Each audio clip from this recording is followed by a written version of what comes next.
Welcome. This lecture is on metaphysics. It's an introduction to the sort of most general philosophical topic. We might call it the science of everything. What exactly is metaphysics? Well, it's the study, in a sense, of everything, all things, all kinds of things. It deals with fundamental questions that have existed for all of time, and that underlie the things that we actually have serious knowledge about. Questions that go beyond or behind other sciences. Some of the major questions in metaphysics ask what the nature of particular things are, assuming that different kinds of things have natures, that is, that they have some kind of essence or being, or what it is that makes them the kind of thing that they are. Then metaphysics asks, well, what exactly goes on? What is involved in that kind of nature? For example, if a cat is a mammal, is being a mammal part of what it is to be a cat? Is that part of what it, like, a cat's nature is? Similarly, besides questions of nature and essence, metaphysics deals with how different things are related to one another. That is, what it is, beyond mere spatio-temporal relations, but things like grounding, what grounds what, reduction, and supervenience. These are all kind of complicated, this is complicated terminology for different kinds of relations that things might have, right? You might think that, like, take for instance, certain ethical truths. Suppose that, it's wrong to murder people, right? Which seems pretty true. But in virtue of what is it wrong to murder someone? That ethical truth, there's got to be something that, is the reason behind why it's wrong to murder someone, something that grounds that truth, or something that truth can be reduced to in some sense or way. Now, metaphysics is divided into lots of different topics. Uh, they're basic kind of topics that come at the beginning of a metaphysics class, focus on very fundamental ways of talking about things, like asking what it is for something to be an object, what it is for some object to have certain properties or features, and then questions of whether or not there are what are called universals or particulars, or only particulars, and we'll talk about that in a moment. Similarly, the basic metaphysical topics are ontology, asks the question, what exists, what kinds of things exist, and other metaphysical or metaphysicians have focused a lot on questions regarding the nature of reality itself. Oftentimes, more often than not, metaphysicians spend a lot more time focusing on specific metaphysical questions where it's a little bit easier to kind of gain traction, rather than discussing these very large, very abstract, very difficult metaphysical questions. And the more specific ones, I mean, they're not any really that much easier, but it's a little bit easier to understand why people are interested in them. These are things like, what's the nature of space and time? What's the relationship between the two? Does physics adequately explain or have a good enough theory of space and time? Do we have something like free will? That's a good metaphysical question. What exactly would free will be? Questions like, what am I? What are persons? We'll talk about that in the following few weeks. The nature of modality, that is, the nature of what it is for something to be necessary and what it is for something to be possible. And, of course, whether or not a hot dog is a sandwich. Historically, metaphysics is called metaphysics because of Aristotle.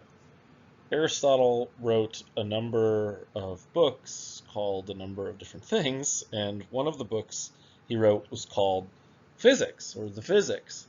And the book he wrote after the Physics didn't really have a name, so his students called it Metaphysics, meaning after physics, or above physics. This book that Aristotle wrote basically dealt with underlying principles that would guide physical reality. Now, Aristotle was probably one of the greatest ancient scientists. He studied everything, basically, from biology to physics, and he even taught Alexander the Great. Um, so it's sort of, worthy to continue calling metaphysics, or the study of what metaphysics studies, metaphysics. What exactly does metaphysics study, though? Well, in a phrase that Aristotle used, being qua being. Metaphysics studies the existence of things, or what it is to have being, what it is to actually exist, what it is for a kind of thing to exist. You can always study, how things are shaped or related to each other in space or in time, or genetically, or, whatever. But what about studying how things are in and of themselves from the perspective of trying to study what it is for something to be, to exist in the first place? That's what metaphysics does. That's what sets metaphysics apart from something like biology or physics itself. Clearly things do exist, right? There are things in front of your eyes as you speak. Even if you're being fooled by an evil genius or something like that, there's still stuff, right? And then the question that metaphysics asks is, well, why is there stuff? And how is this stuff related to that stuff? Here's a really simple example. Take a hot dog. What is a hot dog? Well, you might say a hot dog is a bun and a sausage and maybe some ketchup. But these are things that make up a hot dog, right? Those are all of the parts of a hot dog. But what is a hot dog, right? With the emphasis on the is. What kind of thing is a hot dog? Well, it's a food item, right? That's what a hot dog is, sure. But that's pretty general, right? There's lots of things that are food items that aren't hot dogs, and so we want something a little bit more specific. Um, well, a hot dog is like, it's a specific kind of sandwich, or it's sort of like a sandwich. That seems like it's getting on the right track. But okay, if it is a sandwich, what kind of a sandwich is it? And I mean, is it really a sandwich? From here, we seemingly are stuck having to go down a further rabbit hole. If a hot dog is a sandwich, well, we need to know, or in order to determine whether a hot dog is a sandwich, we need to know what a sandwich is, right? So generally a sandwich is something like a food that you eat around lunchtime, and it's the kind of thing that consists of some meat or cheese, some, mayonnaise or sauce of some sort between layers of bread. And if that's all it is for something to be a sandwich, then great, a hot dog is a sandwich, and we can try and explain what kind of a sandwich now a hot dog is, right? Where the meat looks a certain way, and the sauce looks a certain way, and the bread looks a certain way. But if that is the definition of a sandwich, if a sandwich just generally is something like meat, cheese between layers of bread, well, then there's lots of things that are going to count as sandwiches. If that's all it takes to be a sandwich, then pizza is a sandwich, right? I mean, you've all seen the way that people from Brooklyn eat pizza. They fold it, and all of a sudden you've got cheese between bread.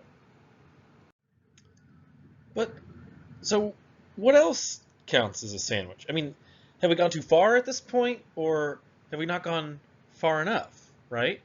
Do we have to say pizza is a sandwich too? I mean, think about it. There are also these things called open-faced sandwiches, which, are just a layer of bread with things on top of them, and that's basically what pizza is to begin with, right? Um, Similarly, like, what about other kinds of things? Are, you know, Pop-Tarts a form of breakfast sandwich? Are tacos or burritos a kind of sandwich? What, where's it going to stop? What about when I hug two friends, or my two friends hug me? Don't we make a sandwich in that case, right? I mean, what if we layer just about anything and we make some kind of layered sandwich. I mean, haven't I just made a sandwich just by putting things on top of each other? What if it turns out that everything is some kind of a sandwich? Or has this just gone way too far? The purpose of this sort of hilarious thought example is that when it comes to worrying about metaphysical questions, when it comes to asking metaphysical questions, when we ask questions, really simple questions like, what is a hot dog? We're asking for the nature of the kind of thing. Like, a hot dog is a kind of thing that exists in the world. You can eat it, you can eat them, right? When we ask what's a hot dog from a metaphysical standpoint, we're asking what it is that makes a hot dog a hot dog. What conditions are the conditions under which the thing counts as the kind of thing that it is?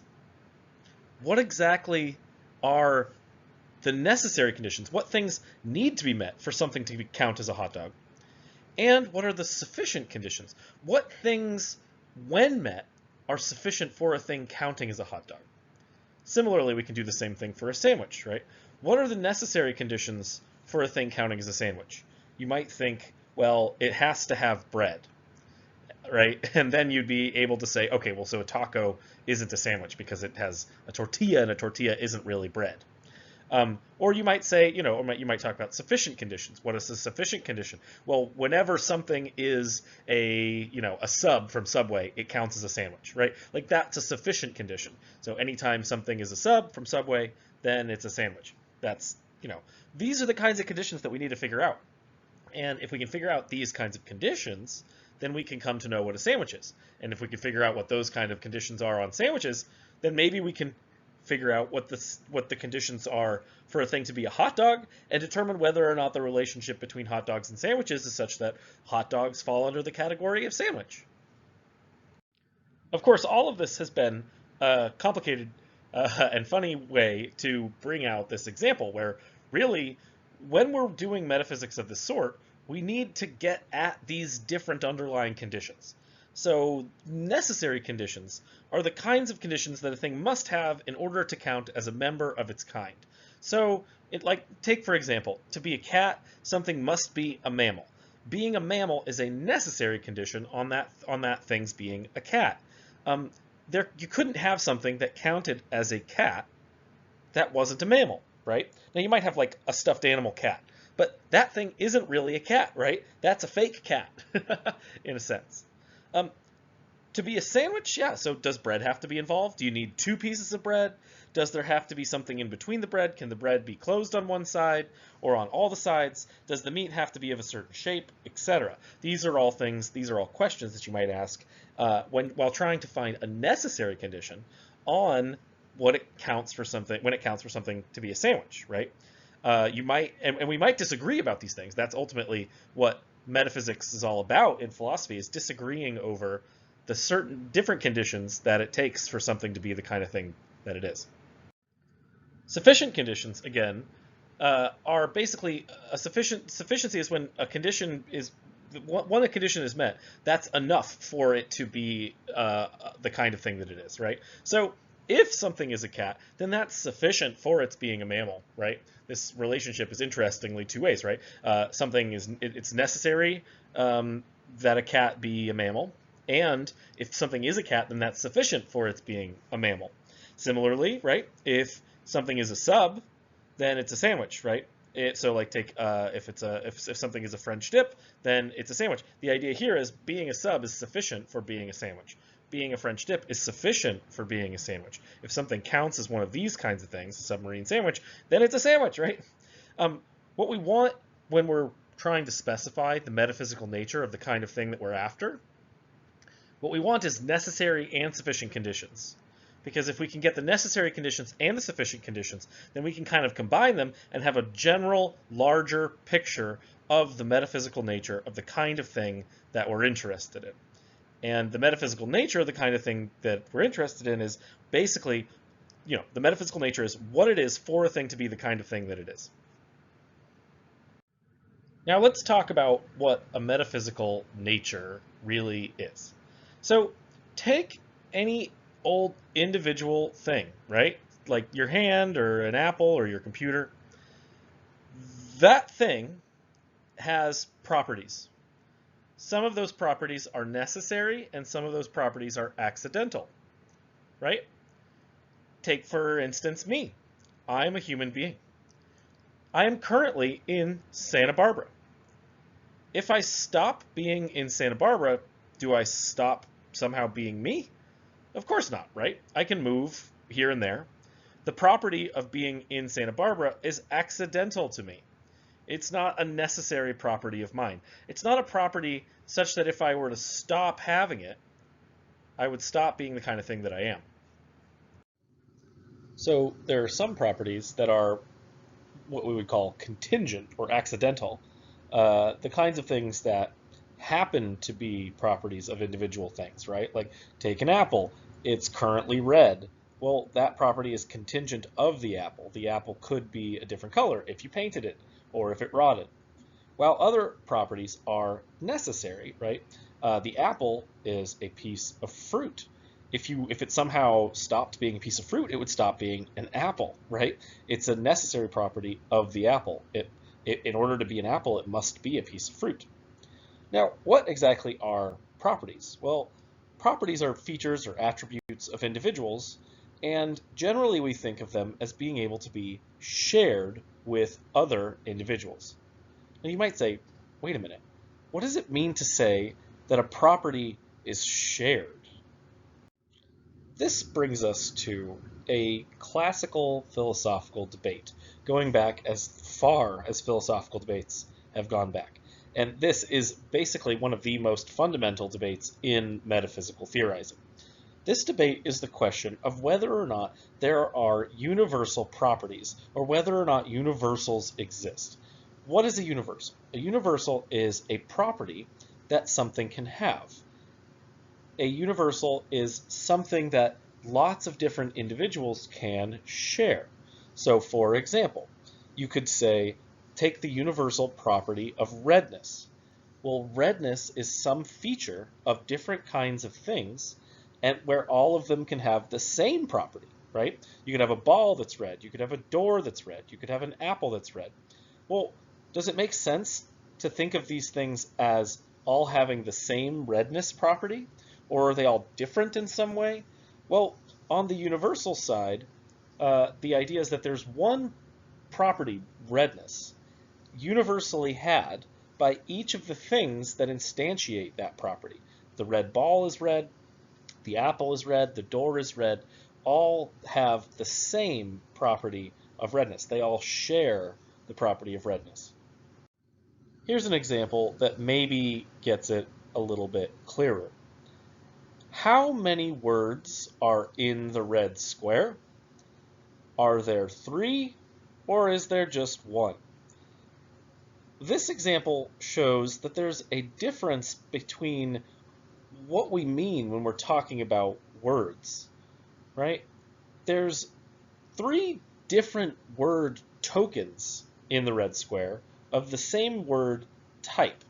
The word type is the word red, right? The word red is a type of word that can be tokened multiple times. And the word red can be tokened in different ways, right? The first one is all caps. The second one is all undercase. The third one has a capitalized first letter. These are all different tokenings of the same word, even under these different conditions. The same thing goes for this understanding of the idea of universal properties. The type of the word red is like a universal property. It's a universal property that's been instantiated in each of these tokening instances of the word red. Now back to our classic philosophical debate. Platonists, people that follow the philosophy of Plato, tend to believe that there are universals and individuals. Individuals are things that exist and have or instantiate properties or universals that are shared between different individuals. So the universals exist like beauty and redness and being a table, and then there are individuals, right? They're beautiful people. that each of them instantiates the universal or property of beauty. There are red apples. Each of the apples instantiates the property of redness. There are, hard tables, right? Each of them instantiates the property of hardness. On the other hand, there is a view called nominalism that denies that there are universals. The nominalist says, look, I don't understand what these properties are. I don't understand what these universally shared instances are, right? You take two apples, they're two separate individuals. There's nothing shared between them. The nominalist denies the existence of universals and says that instead of there being something that different things share, where there's one extra thing that these things share, instead they say, no, look, this apple is similar to this other apple. And the similarity is the thing that the two apples share, and that's how we understand the notion of a property. There's a problem with this view, though, because it's very unclear what it is for one object to be similar to another object, because that looks now like we're assigning the property of similarity between two things, and the nominalist has a little bit of a problem trying to explain this. Nominalism aside, we're going to make a basic assumption for the rest of this section when discussing metaphysics. We're going to make a basic assumption towards the kind of Platonist-leaning way of thinking that there ultimately in the world are both individuals and properties. Individuals are the kinds of things that have essences, where an essence is a philosophical nature. It's the kind of thing that an individual depends on to be the kind of thing that it is. Part of the essence, for example, of being a cat is being a mammal. It's an essential property, a necessary property that is such that in order to be a cat, one must be a mammal. Now, the essence of an individual is made up of all the necessary properties of that individual, plus a sort of sufficient that's all property. And this makes it much easier for us to talk about the metaphysical structure of reality. Moving forward now for the rest of our section on metaphysics, we're going to talk about a number of different things. We're going to talk about the nature of reality. We're going to talk about whether or not we have free will. We're going to talk about very different kinds of objects, whether or not ordinary objects exist or extraordinary objects exist.